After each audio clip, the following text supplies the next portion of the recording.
Hi everyone, I'm Steve Richards, one of the pastors at Messiah Church.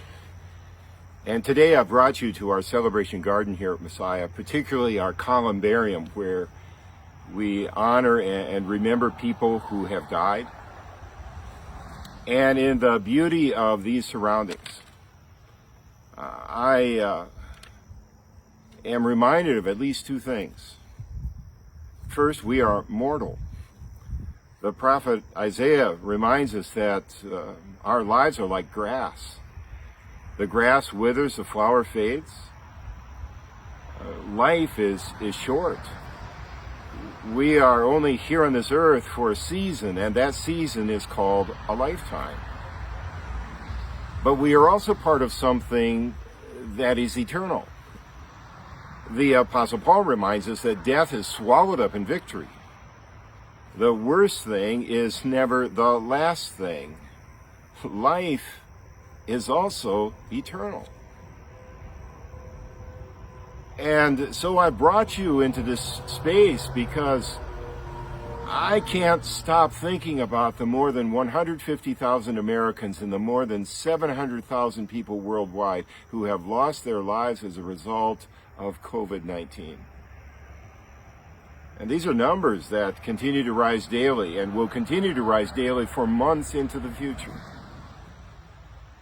And among those in this country who have died have been more than 600 healthcare workers and health responders, or first responders.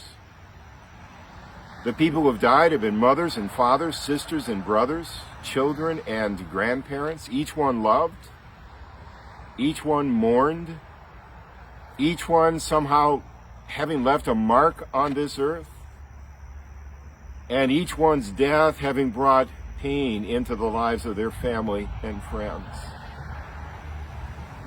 And it's easy for us, amid the daily reports of tests and infections and hospitalizations and deaths, to grow numb to the numbers.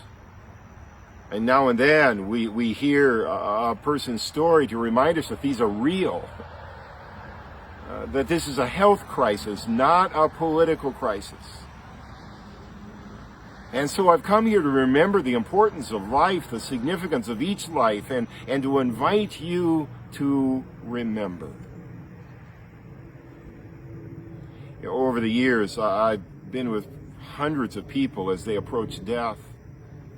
And each time I've tried to say to them that you will be remembered, you will not be forgotten. And Mitch Albom writes in his book, Have a Little Faith, about conversations he had with his rabbi before his rabbi's death. And in one of their conversations, the rabbi mentioned that there is something people fear more than death. And it's being forgotten. To die and to not be remembered, he says, is like a second death. So how do we avoid this second death? He says it's through relationships. It's through the relationships that we build in our lifetimes that we live on. We remember and they live on. And so I'm inviting you today, amid all of the numbers, amid all of the inconveniences and disruptions that this coronavirus has placed on your lives, amid all of the uncertainties, to pause and remember. Remember not just the 150,000 people who have died in this country from this virus, but remember the fact that for each one of them, there are dozens of people who are grieving.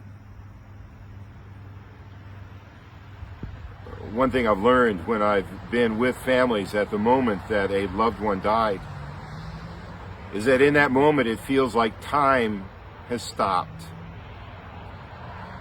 There is nothing more important, nothing less important than the person who have died. In fact, in that moment, that's all that matters. And the fact that the rest of the world has not stopped to remember simply adds to the pain. No, I cannot cause this world to stop. I'm not even sure I can cause the forward motion of my own life to stop. But we can pause. We can pause and remember. Pause and remember the people in our lives that bring value and meaning to our lives, the people that we love, the people that we've loved who are no longer with us. Right here, right now. Let's remember.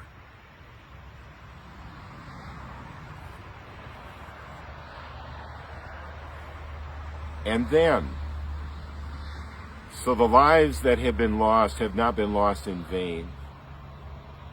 Let me invite you to do something. Something that's really quite simple and painless.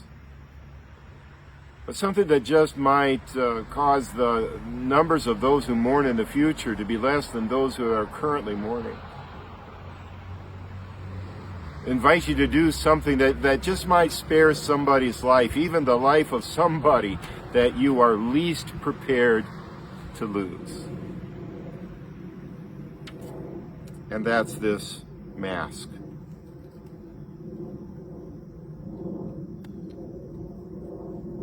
Would you wear it?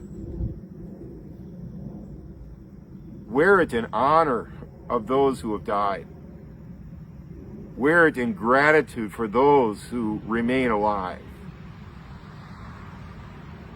And somehow, some way, I think this mask just might be one of those ways that we do not forget a life that truly mattered. Thank you for joining me today. Keep remembering. I hope you'll join me next week. God bless.